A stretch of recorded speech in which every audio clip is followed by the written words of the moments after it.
Appreciate you guys as always being here. First off, thank you, Jesus, for the victory. Give him all the glory. Proud of our team. They do not run from hard work.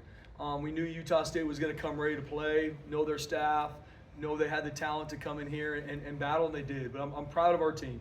And like I said, they don't run from hard work. They're a team that loves each other, and it shows on the field. Just like anything, when we watch the film tomorrow and go through with our players on Monday, it's going to be what did we learn, where are we growing to? And the biggest game of our season is going to be Hawaii because it's the next one, and that's how we continue to learn and grow. I'm proud of our team, and a lot of guys stepped up tonight. You can see our leadership continue to step up and push, and a lot to learn and grow from. And you have to learn and grow from the wins. The best teams learn and grow even when they win, and we need to do that. So a couple shout-outs to me. I thought Maddox Madsen played his best game all season, especially last week, was inconsistent, and now coming up and having one of the best games he's had all season. That's a testament to the competitor he is. Was able to get the ball to a lot of different receivers, which is huge. Austin Bolt had 2 touchdowns. Prince had a couple big catches. Chase Penry, I think, had close to 70 yards. Cam Camper continues to be a matchup issue for defenses. And we were able to get a bunch of different guys the ball, which is a testament to Maddox and the throws and the reads. Shout out to a couple guys in our defense, man. First off, Herbert Gums is a senior D tackle that doesn't get a lot of credit because he's taken double teams, sometimes triple teams for other guys to make tackles. So, I mean, I think the world of Herbert Gums. He played one of his best games tonight.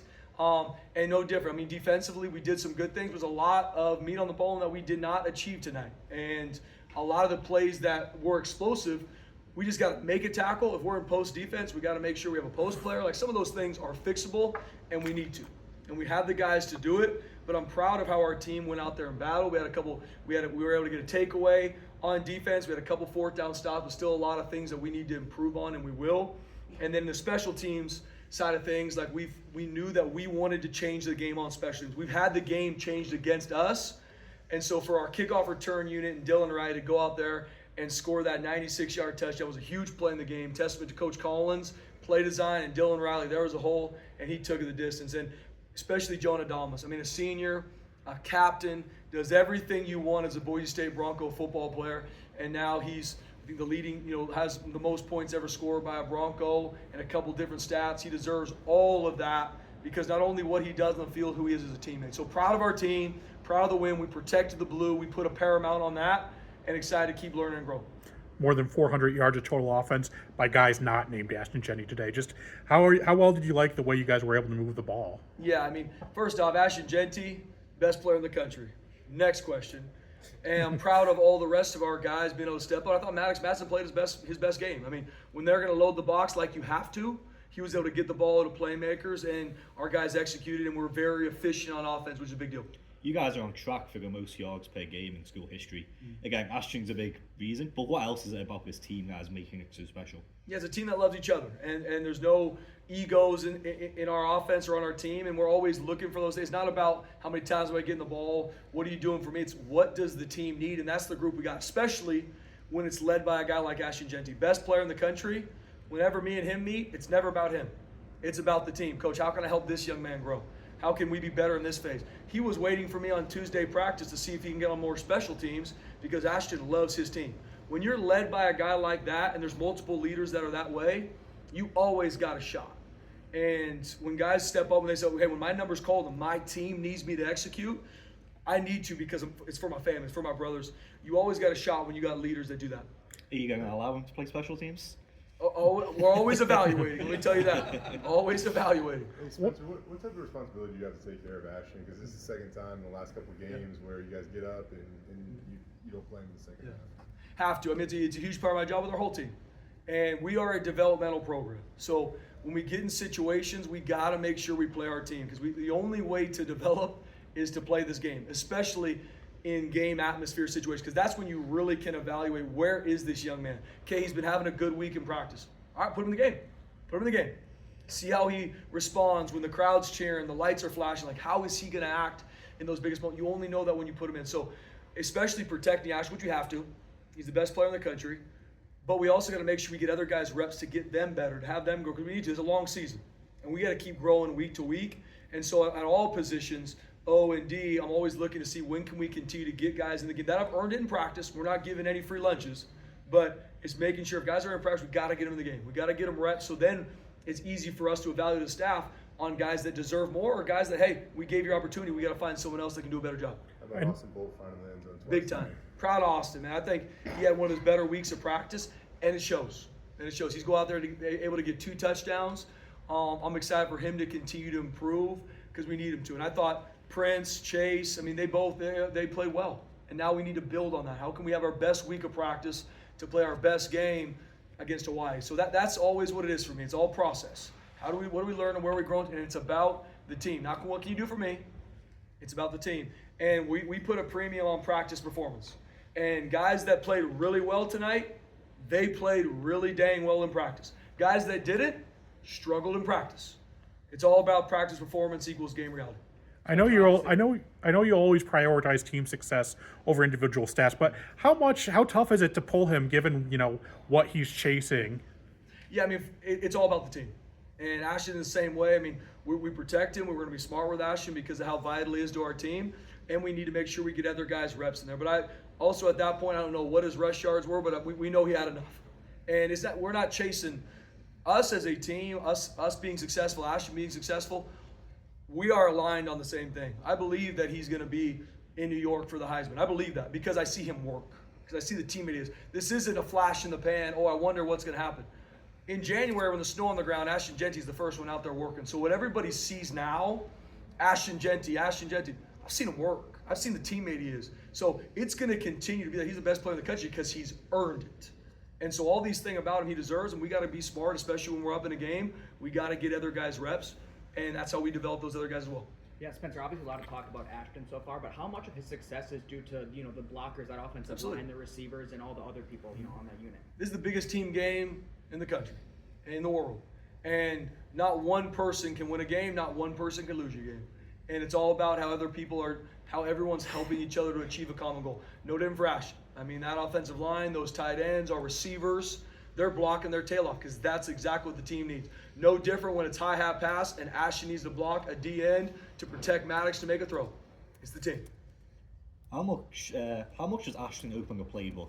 Just with teams are so concentrated on him, and maybe they leave other guys a little bit less protected. Can you ask that one more time? Yeah, just how much does Ashton open the playbook for you guys? Because Open the playbook? Yeah. I mean, Ashton can do it all. I mean, we can line him up at empty. He could be one of our best receivers. He obviously knows all protection. I mean, he's one of the smartest football players that have been around. One, because that's who he is. Two, because he works at it. And that's our team. And that's what we do at Boise State. Is we want guys that love football, live in that film room. Mandatory meetings, absolutely. But the amount of times that these guys live in this film room when there's no mandatory meetings, they're in there to learn, grow, that is the standard here. And Ashton continues to push it. Breezy had to be so patient this year to finally get an opportunity. What do you think about her? How do you think he played tonight? I'm proud of Breezy, man. You talk about a great teammate. I mean, getting banged up in fall camp, dealing with a hamstring, continue to battle, seeing Sire Gaines, Dylan Riley have their time. I mean, I never once saw Breezy pout, never once saw him think, woe is me. He was a great teammate and kept working, living in the training room, finding time to when his number got called, he was ready, and he was ready tonight. And he's going to continue to be a guy that we lean on, especially to give Ashton a spell. But, I mean, Breezy's got some juice to him now. I mean, you give him some daylight, he could take that the distance as well. So being able to get him in the end zone, how he played, I'm proud of Breezy. These are your guys' best offensive showing. I mean, you look at it, and Maddox was extremely effective. 10 different guys caught balls tonight. Over half those guys had multiple catches in terms of spreading it around. I mean, best offensive. I think it was to date, absolutely. In regards to this year, absolutely was. And I'm proud of all the guys that touched the ball. I think we were very efficient. But just like we watch the film, there's still going to be a lot of things that I know Coach Cutter and our offensive staff are excited for us to learn and grow in. And we will, and we have to. It's all about how are we getting better week to week. It's not about, and I get it, the media and everything's about months from now. They have to do that. For me, it is right now. What is our biggest opponent is Hawaii. That travel, what we got to do, because that's the next opponent. But I'm so proud of our offense and how they were able to execute. I'm excited for us to continue to learn and grow, and we put on full display how explosive we can be. Everybody knows about Ashton. He deserves all the credit he's getting, but you see the amount of weapons we have on offense to be able to attack a defense. Maddox takes that hit on that second drive, gets evaluated, cleared, and comes back and just leads them right back down for a touchdown. Just what can you say about his toughness tonight? I mean, Madsen is one of the best competitors I've ever been around. That's a testament to who he is. Like I said, no different. The games or throws or plays that maybe he didn't do well, there's no one harder on himself than him. And that's where I am in his life to say, hey, move on, because he wants to be successful, has a burning desire to be elite, and he played great tonight. And no different, got hit, got pulled for a play, had to get evaluated. The next drive was on point, throwing straight darts, and that's who he is as a competitor. How did Dylan Riley earn the opportunity to be a kick returner, and what do you think of that kick return touchdown? In practice. Everything for us is what you do in practice performance.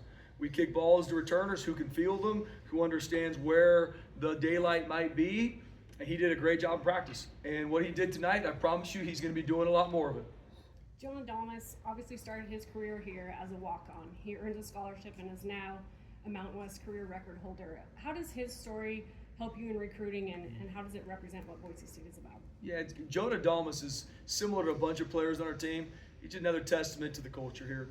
And that has nothing to do with me. That's inbred in this place, what it is for decades, about guys that have maybe been counted out, have a chip on their shoulder.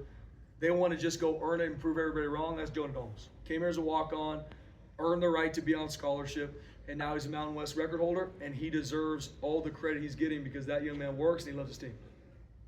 Spence, late in the game, you took the starters out, but then there's like kind of that low red zone opportunity as a Breezy's rushing touchdown. I think you kept a lot of the starters back in, including Max. Why'd you do that? Yeah, we had to make sure that we were efficient in that drive, Jay, to make sure we punched it in. I mean, like I said, we're giving up explosive plays on defense, something we have to fix. And that situation was like, hey guys, we got to make sure we score here. We're not letting this thing get out of hand. And so that was a movie. You don't want to have to do those things, but we had to make sure we kept the score where it was. Is Jalen Royals just a really good football player? What do you guys feel like you need to do on defense to fix some of those? Yeah, without watching the film, I know watching it obviously on the sideline, there was a couple busting coverage that can't happen. A couple guys, we were not on the same page a couple times. And tempo is designed to do that, but that can't happen. We have to attack the tempo. Coach Chins did a great job getting him quick calls. That wasn't an issue, but there were times where we were on the same page. There were times, like I said, when we were supposed to be in one defense and a couple guys didn't get the call. We missed tackles. Leverage was off. A lot for us to improve on. We did some good things, and I mean, right now our guys battled and fought, and that's a good offense. They're an explosive offense that we've had to go against for years now. But we're way better than we showed, and we will be. That's where we're going to look at it to see, do we have the right players in the right spots? And how do we eliminate those explosive plays? Because there's way too many. And once again, I'm talking slants that go for 60. Can't happen. And we have the calls. Coach Chins does a good job. And we got to execute. And we didn't execute tonight. We need to. What did it take for Latrell to get back out there in such a quick turnaround for him? Man, I mean, Latrell Caples, once again, one of our leaders on our entire team, not just in the receiver room, not just on offense. My man lives in the training room and is one of the best teammates, helping the other guys learn and grow even when he's out. And even to start of the week, it was like he's doubtful. And my man said, screw that. I'm going to find a way to play. Lived in the training room, and was ready to go out and help our team. That's Latrell Caples. I mean, one of the best leaders I've been around. I love that young man, and he's a huge part of our team. Anything else? I think a lot of people in Boise area got a kick out of the Ashton Genty snowplow this season, and then to see it outside of Albertson Stadium today, what was kind of the story behind that, and how did it end up in the parking lot? I have absolutely no idea. Good question. I mean, JD's right there. He could take all those questions for you guys. But I mean, and that's always the thing for me. Like Ashton Genty, and there's been a lot of really good football players come through here. Ashton Genty's a young man that, yes, what he does in the football field, he deserves all the credit he's getting. But he is a 10 out of 10 young man, a 10 out of 10 teammate. And that's when you have leaders like that, and there's multiple. Ahmed Hossein, Alexander Tubner, and I could go down the list. You always got a shot. That doesn't mean you're going to win every game. We're going to work our tail off to win every one that's in front of us, but you always got yourself a shot. So the things that Ashton's getting, it's me making sure we protect him to keep him focused on what matters most. But that's Ashton. All he wants to do is help this team win, and I can't be more proud. All right, thank you. So you didn't drive it to work today? I almost did, yes. I saw someone send me a picture. I said, sweet, I didn't know it was going to snow today. I mean, that's where I'm at. God bless you guys. Appreciate it. Thanks, Spence.